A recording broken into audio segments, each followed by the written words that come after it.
Now, let's drift off to sleep. Today, you'll be falling asleep during a thunderstorm inside of a cozy camper trailer next to a lake in the mountains.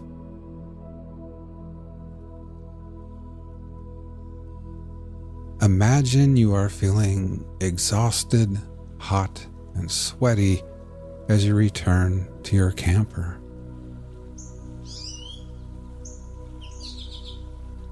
You've just conquered your long-held dream of hiking to the very summit of Moonrest Mountain. You've changed into your swimsuit and are now standing at the edge of the dock on weary, trembling legs, ready to celebrate your incredible achievement with a refreshing dive into the cool, crystal-clear waters of Silver Lake.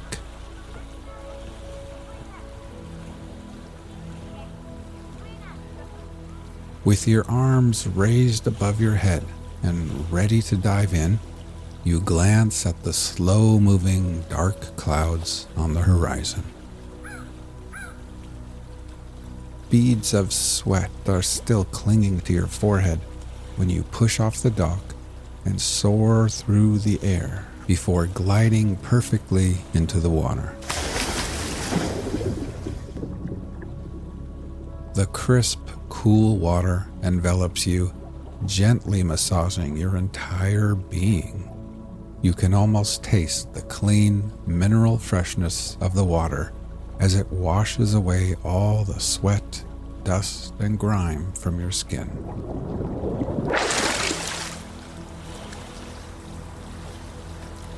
While breathing in deeply, you are met with the glorious sense of renewal. You feel utterly refreshed and rejuvenated.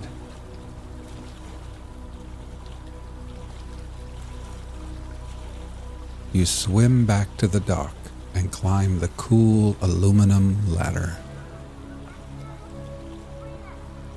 Then, standing there with a soft cotton towel draped around your shoulders, you gaze out across the deep blue lake.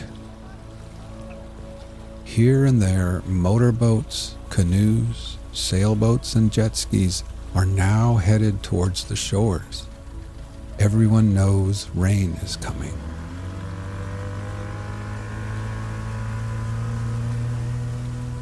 Kids wearing life vests and learning how to water ski are hoisted back into boats, and the small, colorful sails of dinghies flutter in the breeze as their little suntanned captains point them back towards land.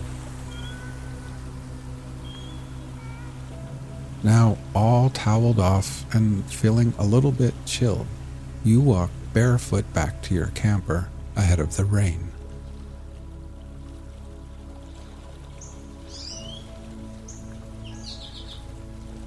At the little picnic table, you collect your book, coffee mug, and sunglasses.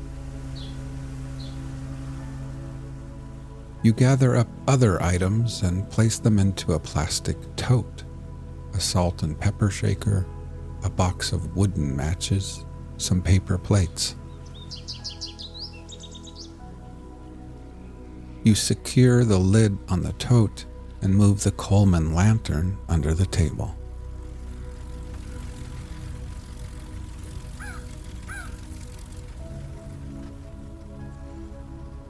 At the fire pit, you fold up your camping chair and tuck it below the protective cover of a tall ponderosa pine. Then you return to your camper, open the door, and step inside.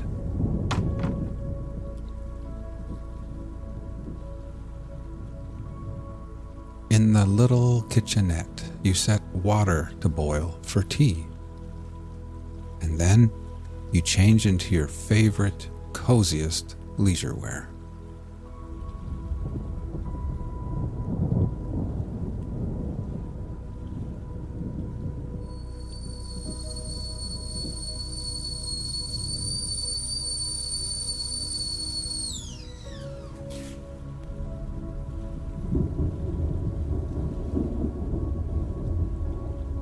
while the hot tea steeps, you settle at the quaint table and gaze out the window, watching as boats reach the shore and families hurry off to their campers and tents and cabins.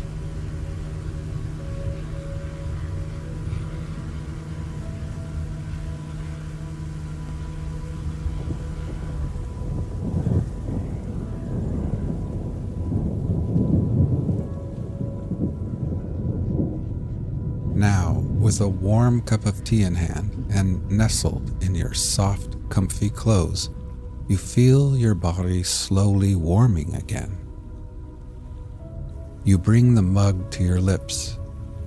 The fragrant steam curls around your face as you take a tiny sip. The tea is smooth, rich, and the perfect temperature.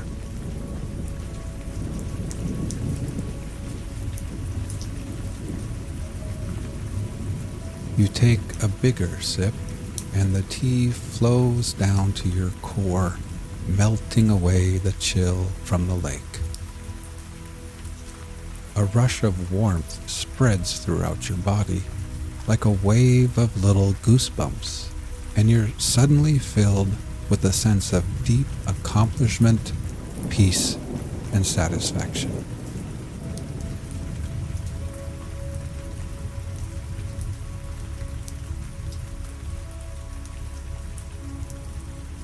Now, as you sit here at Silver Lake, let's prepare for sleep. First, close your eyes and simply become aware of your breathing, feeling your chest gently rise and fall again.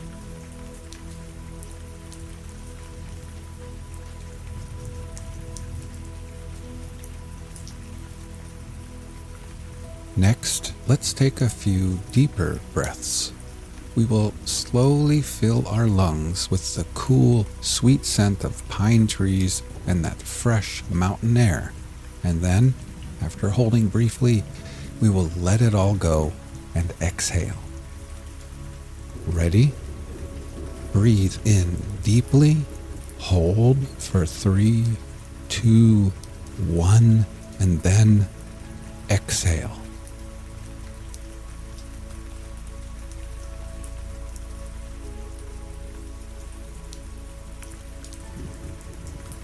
One more time.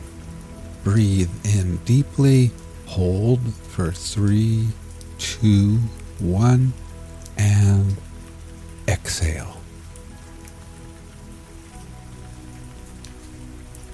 And try thinking to yourself, as I am here at Silver Lake, I can feel gravity pulling me back towards Earth. With every exhale, I can feel the slow rotation of Earth and the Earth's steady movement around the sun.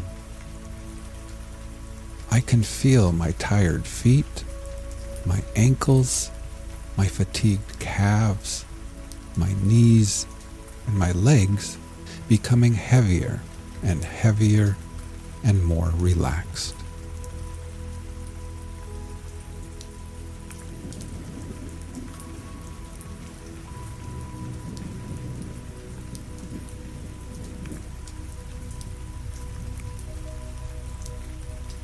You finish the last sip of your perfect tea, and then you pick up a little pencil and notebook resting on the table. With them in hand, you make your way to the sleeping nook at the other end of the camper, where you collapse heavily into the soft, wide bed.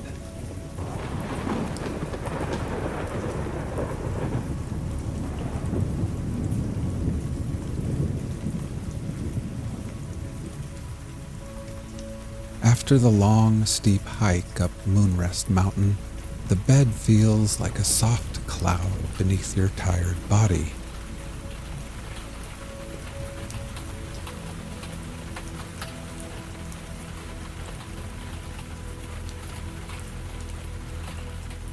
The little windows by the bed are cracked open, and your nostrils catch the pleasant scent of fresh rain on pine needles and moss.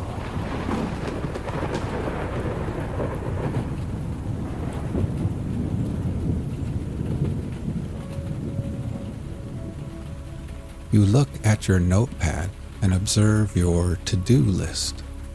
Each completed task is neatly crossed out with pencil. At the bottom of the page is one final entry on this list.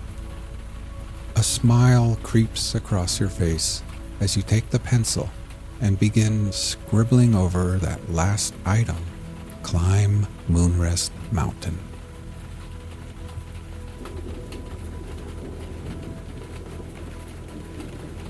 You set the notepad aside, thinking how perfect everything feels at this moment. You've completed everything you set out to do here. Tomorrow holds no obligations, and for now, everything is done, finished, and complete. You have earned this wonderful moment of absolute peace.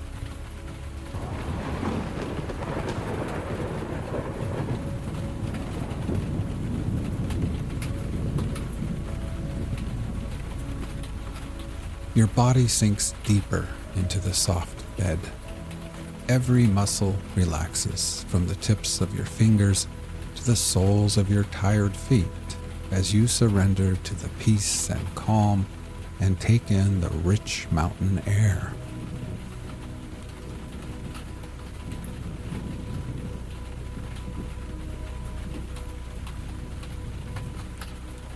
Let's take a few more deep breaths before drifting off to sleep.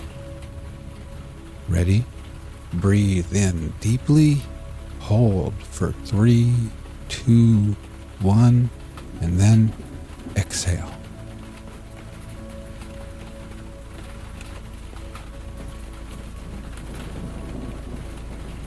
One more time. Breathe in deeply, hold for 3, 2, 1, and exhale.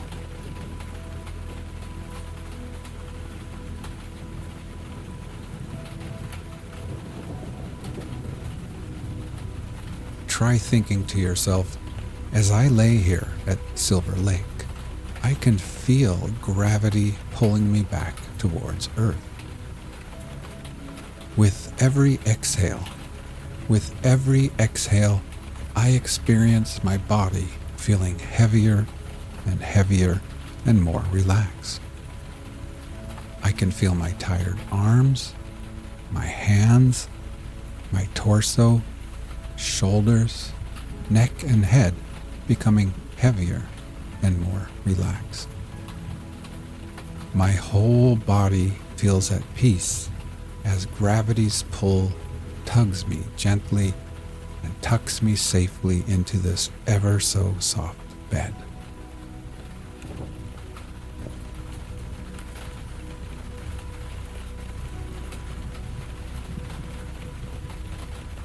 Now, feeling oh so satisfied, safe, accomplished, rejuvenated, sleepy, and happy, you reach over to a little transistor radio, tune it to your favorite station, then lay back and close your eyes.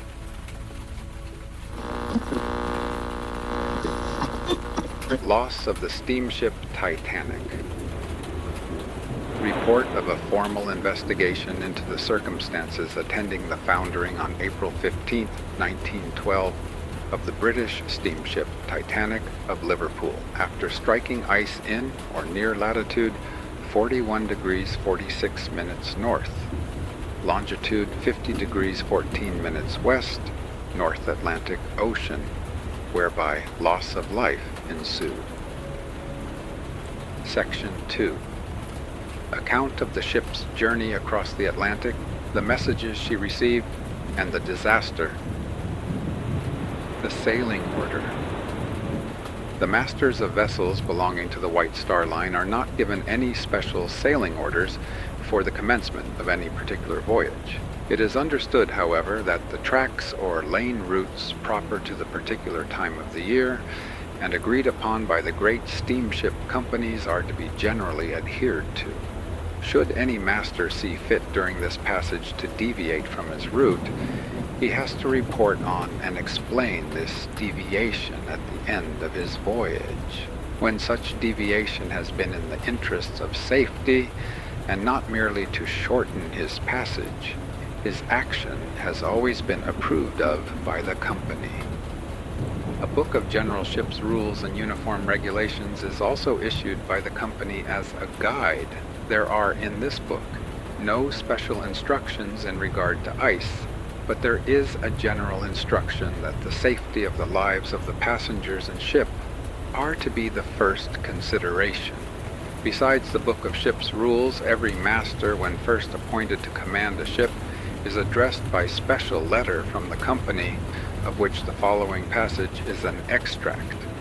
You are to dismiss all idea of competitive passages with other vessels and to concentrate your attention upon a cautious, prudent, and ever watchful system of navigation, which shall lose time or suffer any other temporary inconvenience rather than incur the slightest risk which can be avoided.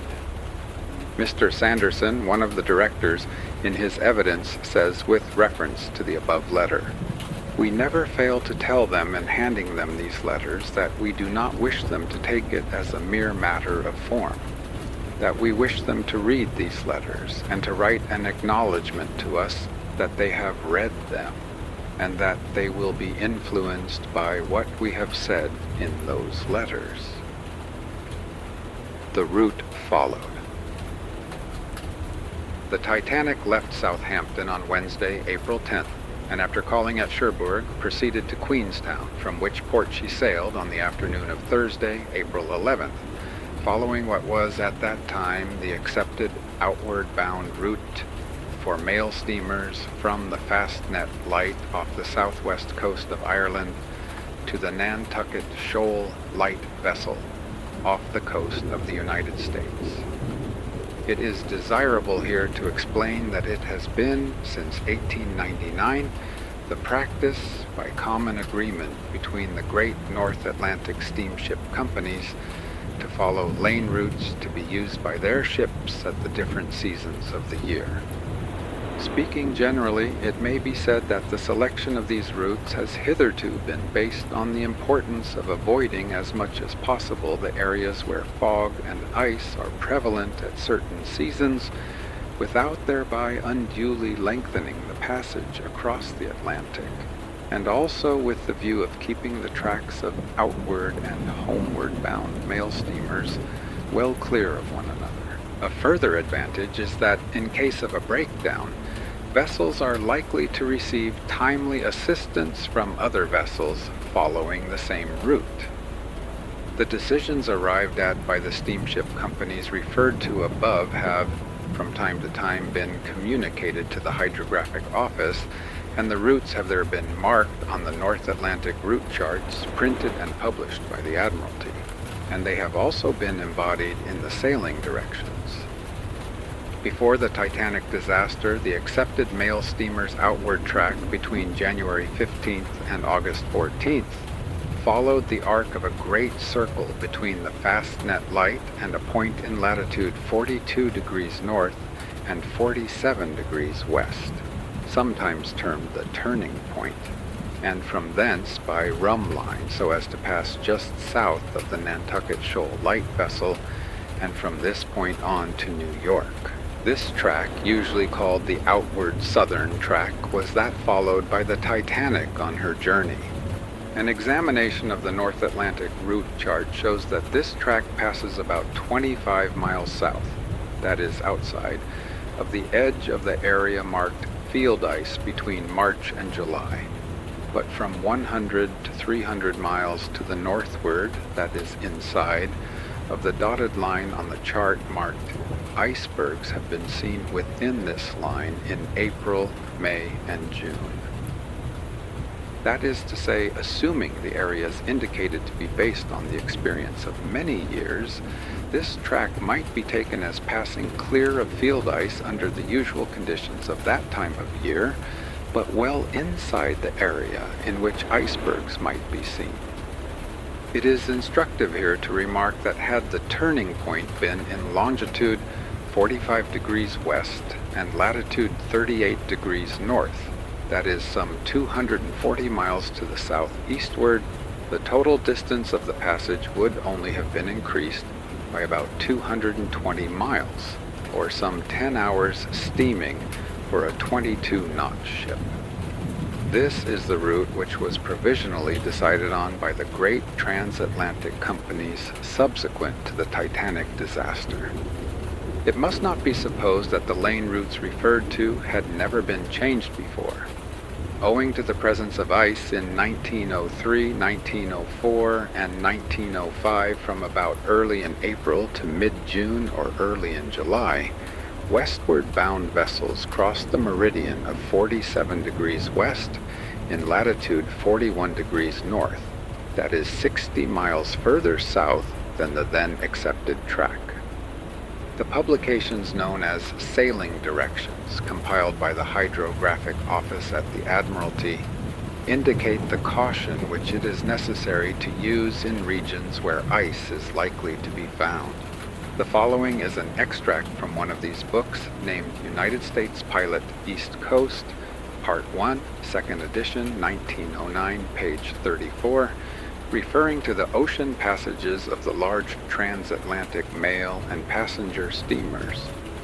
To these vessels, one of the chief dangers in crossing the Atlantic lies in the probability of encountering masses of ice, both in the form of bergs and of extensive fields of solid compact ice released at the breaking up of winter in the Arctic regions and drifted down by the Labrador Current across their direct route. Ice is more likely to be encountered in this route between April and August, both months inclusive, than at other times, although icebergs have been seen at all seasons northward of the parallel of 43 degrees north, but not often so far south after August. These icebergs are sometimes over 200 feet in height and of considerable extent. They have been seen as far south as latitude 39 degrees north, to obtain which position they must have crossed the Gulf Stream impelled by the cold Arctic current, underrunning the warm waters of the Gulf Stream. That this should happen is not to be wondered at when it is considered that the specific gravity of freshwater ice of which these bergs are composed is about 7/8 that of seawater, so that however vast the berg may appear to the eye of the observer, he can in reality see 1/8 of its bulk, the remaining 7/8 being submerged and subject to the deep water currents of the ocean.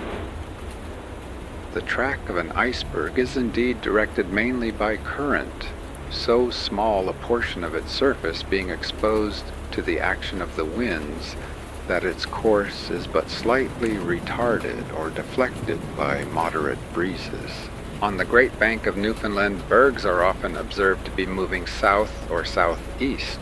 Those that drift westward of Cape Race usually pass between Green and St. Pierre banks.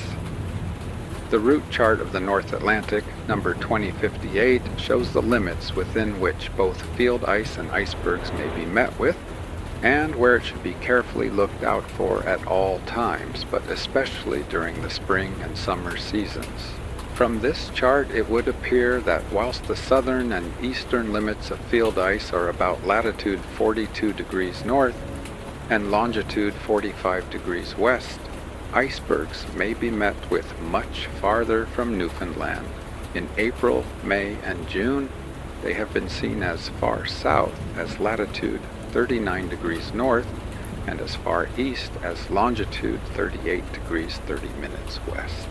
And again, on page 35, it is, in fact, impossible to give, within the outer limits named, any distinct idea of where ice may be expected and no rule can be laid down to ensure safe navigation, as its position and the quantity met with differs so greatly in different seasons. Everything must depend upon the vigilance, caution, and skill with which a vessel is navigated when crossing the dangerous ice-bearing regions of the Atlantic Ocean. Similar warnings as to ice are also given in the Nova Scotia Southeast Coast and Bay of Fundy Pilot, 6th edition, 1911, which is also published by the Hydrographic Office. Both the above-quoted books were supplied to the master of the Titanic, together with other necessary charts and books, before that ship left Southampton. The above extracts show that it is quite incorrect to assume that icebergs had never been encountered or field ice observed so far south at the particular time of year when the Titanic disaster occurred.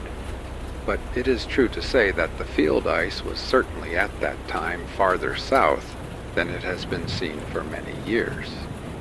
It may be useful here to give some definitions of the various forms of ice to be met with in these latitudes, although there is frequently some confusion in their use. An iceberg may be defined as a detached portion of a polar glacier carried out to sea. The ice of an iceberg formed from a glacier is of quite fresh water. Only about an eighth of its mass floats above the surface of seawater.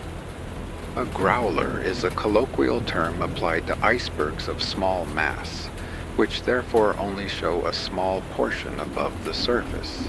It is not infrequently a berg which has turned over, and is therefore showing what has been termed black ice, or, more correctly, dark blue ice. Pack ice is the floating ice which covers wide areas of the polar seas, broken into large pieces which are driven packed together by wind and current, so as to form a practically continuous sheet. Such ice is generally frozen from seawater and not derived from glaciers. Field ice is a term usually applied to frozen seawater floating in much looser form than pack ice. An ice floe is the term generally applied to the same ice, that is, field ice, in a smaller quantity. A floeberg is a stratified mass of floe ice, that is, seawater ice. Ice messages received. The Titanic followed the outward southern track until Sunday, April 14th, in the usual way. At 11:40 p.m. on that day, she struck an iceberg, and at 2:20 a.m. on the next day, she foundered. At 9 a.m., Titanic time. On that day, a wireless message from the steamship Caronia was received by Captain Smith. It was as follows.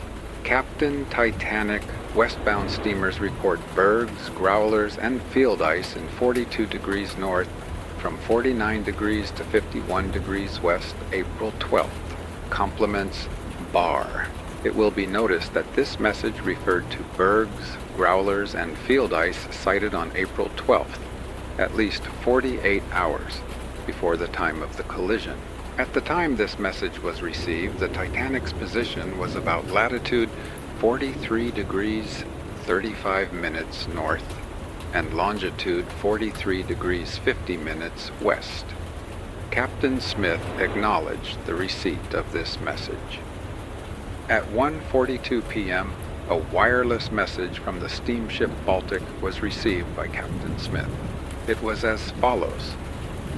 Captain Smith, Titanic, have had moderate variable winds and clear, fine weather since leaving. Greek steamer Athenae reports passing icebergs and large quantities of field ice today in latitude 41 degrees 51 minutes north, longitude 49 degrees 52 minutes west. Last night we spoke to German oil tank steamer Deutschland, Stettin to Philadelphia, not under control, short of coal, latitude 40 degrees 42 minutes north, longitude 55 degrees 11 minutes west. Wishes to be reported to New York and other steamers. Wish you and Titanic all success. Commander. At the time this message was received, the Titanic position was about 42 degrees 35 minutes north, 45 degrees 50 minutes west. Captain Smith acknowledged the receipt of this message also. Mr. Ismay, the managing director of the White Star Line, was on board the Titanic, and it appears that the master handed the Baltic's message to Mr. Ismay almost immediately after it was received. This, no doubt, was in order that Mr. Ismay might know that ice was to be expected. Mr. Ismay states that he understood from the message that they would get up to the ice that night. Mr. Ismay showed this message to two ladies, and it is therefore probable that many persons on board became aware of its contents. This message ought, in my opinion, to have been put on the board in the chart room as soon as it was received. It remained, however, in Mr. Ismay's possession until 7:15 p.m., when the master asked Mr. Ismay to return it. It was then that it was first posted in the chart room. This was considerably before the time at which the vessel reached the position recorded in the message. Nevertheless, I think it was irregular for the master to part with the document and improper for Mr. Ismay to retain it. But the incident had, in my opinion, no connection with or influence upon the manner in which the vessel was navigated by the master. About 1:45 p.m. Titanic time on the 14th, a message was sent from the German steamer America to the hydrographic office in Washington, which was in the following terms. America passed two large icebergs in 41 degrees 27 minutes north, 50 degrees 8 minutes west on April 14th. This was a position south of the point of the Titanic's disaster. The message does not mention at what hour the bergs had been observed. It was a private message for the hydrographer at Washington, but it passed to the Titanic because she was nearest to Cape Race, to which station it had to be sent in order to reach Washington. Being a message affecting navigation, it should, in the ordinary course, have been taken to the bridge. So far as can be ascertained, it was never heard of by anyone on board the Titanic outside the Marconi room. There were two Marconi operators in the Marconi room, namely Phillips, who perished, and Bride, who survived and gave evidence. Bride did not receive the America message, nor did Phillips mention it to him, though the two had much conversation together after it had been received. I am of opinion that when this message reached the Marconi room, it was put aside by Phillips to wait until the Titanic would be within call of Cape Race at about 8 or 8:30 p.m., and that it was never handed to any officer of the Titanic. At 5:50 p.m., the Titanic's course, which had been south 62 degrees west, was changed to bring her on a westerly course for New York. In ordinary circumstances, this change in her course should have been made about half an hour earlier, but she seems on this occasion to have continued for about 10 miles longer on her southwesterly course before turning, with the result that she found herself, after altering course at 5:50 p.m., about 4 or 5 miles south of the customary route, on a course south 86 degrees west true. Her course, as thus set, would bring her at the time of the collision to a point about 2 miles to the southward of the customary route and 4 miles south and considerably to the westward of the indicated position of the Baltic's ice. Her position at the time of the collision would also be well to the southward of the indicated position of the ice mentioned in the Caronia message. This change of course was so insignificant that, in my opinion, it cannot have been made in consequence of information as to ice. In this state of things, at 7:30 p.m., a fourth message was received and is said by the Marconi operator Bride to have been delivered to the bridge. This message was from the steamship Californian to the steamship Antillean, but was picked up by the Titanic. It was as follows. To Captain Antillean, 6:30 p.m., apparent ship's time, latitude 42 degrees 3 minutes north, longitude 49 degrees 9 minutes west. 3 large bergs 5 miles to southward of us. Regards, Lord. Bride does not remember to what officer he delivered this message. By the time the Titanic reached the position of the collision, 11:40 p.m., she had gone about 50 miles to the westward of the indicated position of the ice mentioned in this 4th message. Thus it would appear that before the collision she had gone clear of the indicated positions of ice contained in the messages from the Baltic and Californian. As to the ice advised by the Coronia message, so far as it consisted of small bergs and field ice, it had before the time of the collision possibly drifted with the Gulf Stream to the eastward, and so far as it consisted of large bergs, which would be deep enough in the water to reach the Labrador current, it had probably gone to the southward. It was urged by Sir Robert Finlay, who appeared for the owners, that this is strong evidence that the Titanic had been carefully and successfully navigated, so as to avoid the ice of which she had received warning. Mr. Ismay, however, stated that he understood from the Baltic message that we would get up to the ice that night. There was a 5th message received in the Marconi room of the Titanic at 9:40 p.m. This was from a steamer called the Mesaba. It was in the following terms. From Mesaba to Titanic and all eastbound ships. Ice report in latitude 42 degrees north to 41 degrees 25 minutes north. Longitude 49 degrees to longitude 50 degrees 30 minutes west. Saw much heavy pack ice and great number large icebergs. Also field ice. Weather good, clear.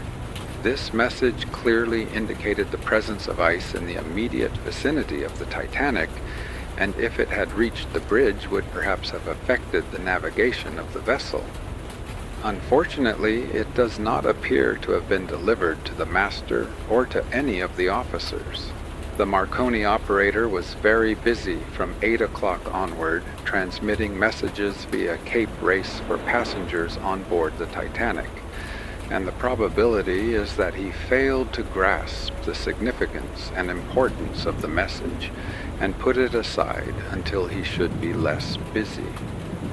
It was never acknowledged by Captain Smith, and I am satisfied that it was not received by him. But, assuming Sir Robert Finlay's contentions to be well-founded that the Titanic had been navigated so as to avoid the Baltic and the Californian ice, and that the Coronia ice had drifted to the eastward and to the southward, still there can be no doubt if the evidence of Mr. Lightoller, the 2nd officer, is to be believed, that both he and the master knew that the danger of meeting ice still existed. Mr. Lightoller says that the master showed him the Coronia message about 12:45 p.m. on April 14th when he was on the bridge. He was about to go off watch, and he says he made a rough calculation in his head which satisfied him that the Titanic would not reach the position mentioned in the message until he came on watch again at 6 p.m. At 6 p.m., Mr. Lightoller came on the bridge again to take over the ship from Mr. Wilde, the chief officer, dead. He does not remember being told anything about the Baltic message, which had been received at 1:42 p.m. Mr. Lightoller then requested Mr. Moody, the 6th officer, dead, to let him know at what time we should reach the vicinity of ice, and says that he thinks Mr. Moody reported about 11 o'clock. Mr. Lightoller says that 11 o'clock did not agree with the mental calculation he himself had made, and which showed 9:30 as the time. This mental calculation he at first said he had made before Mr. Moody gave him 11 o'clock as the time, but later on he corrected this and said his mental calculation was made between 7 and 8 o'clock, and after Mr. Moody had mentioned 11. He did not point out the difference to him and thought that perhaps Mr. Moody had made his calculations on the basis of some other message. Mr. Lightoller excuses himself for not pointing out the difference by saying that Mr. Moody was busy at the time, probably with stellar observations. It is, however, an odd circumstance that Mr. Lightoller, who believed that the vicinity of ice would be reached before his watch ended at 10 p.m., should not have mentioned the fact to Mr. Moody. And it is also odd that if he thought that Mr. Moody was working on the basis of some other message, he did not ask what the other message was or where it came from. The point, however, of Mr. Lightoller's evidence is that they both thought that the vicinity of ice would be reached before midnight. When he was examined as to whether he did not fear that on entering the indicated ice region he might run foul of a growler, a low-lying berg, he answers, "No, I judged I should see it with sufficient distinctness, and at a distance of 1.5 miles, more probably 2 miles. He then adds, "In the event of meeting ice, there are many things we look for. In the first place, a slight breeze. Of course, the stronger the breeze, the more visible will the ice be, or rather, the breakers on the ice." He is then asked whether there was any breeze on this night, and he answers, "When I left the deck at 10 o'clock, there was a slight breeze. Oh, pardon me, no, I take that back. No, it was calm, perfectly calm." And almost immediately afterwards, he describes the sea as absolutely flat. It appeared, according to this witness, that about 9 o'clock the master came on the bridge, and that Mr. Lightoller had a conversation with him which lasted half an hour. This conversation, so far as it is material, is described by Mr. Lightoller in the following words. "We commenced to speak about the weather. He said, 'There is not much wind.' I said, 'No, it is a flat calm, as a matter of fact.' He repeated it. He said, 'A flat calm.' I said, 'Quite flat. There is no wind.' I said something about it was rather a pity the breeze had not kept up whilst we were going through the ice region. Of course, my reason was obvious. He knew I meant the water ripples breaking on the base of the berg. We then discussed the indications of ice. I remember saying, 'In any case, there will be a certain amount of reflected light from the bergs.' He said, 'Oh yes, there will be a certain amount of reflected light.' I said, or he said, blue was said between us, that even though the blue side of the berg was towards us, probably the outline, the white outline, would give us sufficient warning that we should be able to see it at a good distance, and as far as we could see, we should be able to see it. Of course, it was just with regard to that possibility of the blue side being toward us, and that if it did happen to be turned with the purely blue side toward us, there would still be the white outline. Further on, Mr. Lightoller says that he told the master nothing about his own calculation as to coming up with the ice at 9:30, or about Mr. Moody's calculation as to coming up with it at 11. The conversation with the master ended with the master saying, "If it becomes at all doubtful, let me know at once. I will be just inside." This remark, Mr. Lightoller says, undoubtedly referred to ice. At 9:30 the master went to his room, and the first thing that Mr. Lightoller did afterwards was to send a message to the crow's nest to keep a sharp lookout for ice, particularly small ice and growlers, until daylight. There seems to be no doubt that this message was in fact sent, and that it was passed on to the next lookouts when they came on watch. Hitchens, the quartermaster, says he heard Mr. Lightoller give the message to Mr. Moody, and both the men in the crow's nest at the time, Jewell and Simmons, speak to having received it. From 9:30 to 10 o'clock, when his watch ended, Mr. Lightoller remained on the bridge, looking out for ice. He also said that the night order book for the 14th had a footnote about keeping a sharp lookout for ice, and that this note was initialed by every officer. At 10 o'clock, Mr. Lightoller handed over the watch to Mr. Murdoch, the first officer, dead, telling him that we might be up around the ice any time now.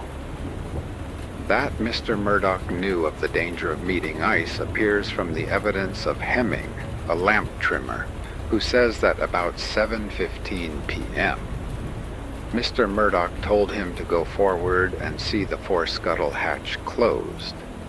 As we are in the vicinity of ice and there is a glow coming from that, and I want everything dark before the bridge.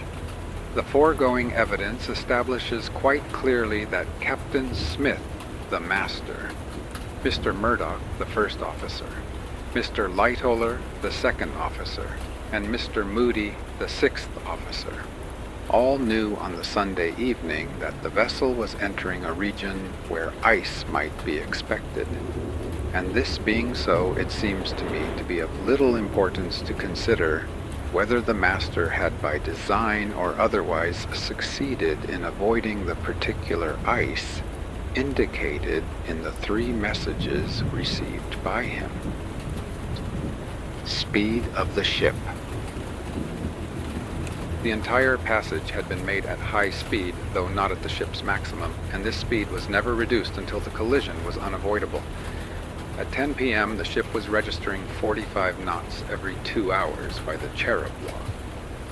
The quartermaster on watch aft when the Titanic struck states that the log reset at noon, then registered 260 knots, and the fourth officer, when working up the position from 7:30 p.m. to the time of the collision, states he estimated the Titanic's speed as 22 knots. And this is also borne out by evidence that the engines were running continuously at 75 revolutions. The weather conditions. From 6 p.m. onward to the time of the collision, the weather was perfectly clear and fine. There was no moon, the stars were out, and there was not a cloud in the sky. There was, however, a drop in temperature of 10 degrees in slightly less than 2 hours, and by about 7:30 p.m. the temperature was 33 degrees Fahrenheit, and it eventually fell to 32 degrees Fahrenheit. That this was not necessarily an indication of ice is borne out by the sailing directions. The Nova Scotia Southeast Coast and Bay of Fundy pilot, 6th edition, 1911, page 16, says, "No reliance can be placed on any warning being conveyed to a mariner by a fall of temperature, either of the air or sea, on approaching ice. Some decrease in temperature has occasionally been recorded, but more often none has been observed." Sir Ernest Shackleton was, however, of opinion that if there was no wind and the temperature fell abnormally for the time of the year, I would consider that I was approaching an area which might have ice in it. Action that should have been taken. The question is, what ought the master to have done? I am advised that with the knowledge of the proximity of ice which the master had, 2 courses were open to him. The one was to stand well to the southward instead of turning up to a westerly course. The other was to reduce speed materially as night approached. He did neither. The alteration of the course at 5:50 p.m. was so insignificant that it cannot be attributed to any intention to avoid ice. This deviation brought the vessel back to within about 2 miles of the customary route before 11:30 p.m., and there was certainly no reduction of speed. Why then did the master persevere in his course and maintain his speed? The answer is to be found in the evidence. It was shown that for many years past, indeed for a quarter of a century or more, the practice of liners using this track when in the vicinity of ice at night had been in clear weather to keep the course, to maintain the speed, and to trust to a sharp lookout to enable them to avoid the danger. This practice, it was said, had been justified by experience, no casualties having resulted from it. I accept the evidence as to the practice and as to the immunity from casualties which is said to have accompanied it. But the event has proved the practice to be bad. Its root is probably to be bound in competition and in the desire of the public for quick passages rather than in the judgment of navigators. But unfortunately, experience appeared to justify it. In these circumstances, I am not able to blame Captain Smith. He had not the experience which his own misfortune has afforded to those whom he has left behind, and he was doing only that which other skilled men would have done in the same position. It was suggested at the bar that he was yielding to influences which ought not to have affected him, that the presence of Mr. Ismay on board and the knowledge which he perhaps had of a conversation between Mr. Ismay and the chief engineer at Queenstown about the speed of the ship and the consumption of coal probably induced him to neglect precautions which he would otherwise have taken. But I do not believe this. The evidence shows that he was not trying to make any record passage, or indeed any exceptionally quick passage. He was not trying to please anybody, but was exercising his own discretion in the way he thought best. He made a mistake, a very grievous mistake, but one in which, in face of the practice and of past experience, negligence cannot be said to have had any part. And in the absence of negligence, it is, in my opinion, impossible to fix Captain Smith with blame. It is, however, to be hoped that the last has been heard of the practice, and that for the future it will be abandoned for what we now know to be more prudent and wiser measures. What was a mistake in the case of the Titanic would without doubt be negligence in any similar case in the future. The collision. Mr. Lightoller turned over the ship to Mr. Murdoch, the first officer, at 10 o'clock, telling him that the ship was within the region where ice had been reported. He also told him of the message he had sent to the crow's nest, and of his conversation with the master and of the latter's orders.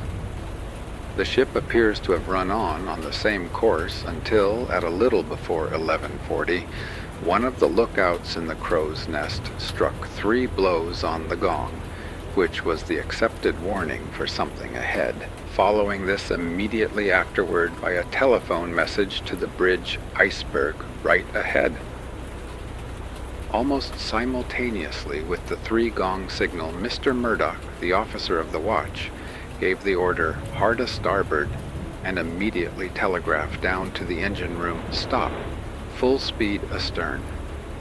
The helm was already hard over, and the ship's head had fallen off about 2 points to port when she collided with an iceberg well forward on her starboard side.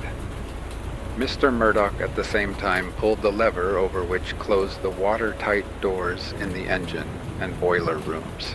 The master rushed out onto the bridge and asked Mr. Murdoch what the ship had struck. Mr. Murdoch replied, "An iceberg, sir. I hard a-starboarded and reversed the engines, and I was going to hard a port round it, but she was too close. I could not do any more. I have closed the watertight doors. From the evidence given, it appears that the Titanic had turned about 2 points to port before the collision occurred." From various experiments subsequently made with the steamship Olympic, a sister ship to the Titanic, it was found that traveling at the same rate as the Titanic, about 37 seconds would be required for the ship to change her course to this extent after the helm had been put hard a starboard. In this time, the ship would travel about 466 yards, and allowing for the few seconds that would be necessary for the order to be given, it may be assumed that 500 yards was about the distance at which the iceberg was sighted, either from the bridge or crow's nest. That it was quite possible on this night, even with a sharp lookout at the stemhead, crow's nest, and on the bridge, not to see an iceberg at this distance is shown by the evidence of Captain Rostron of the Carpathia. The injuries to the ship, which are described in the next section, were of such a kind that she foundered in 2 hours and 40 minutes.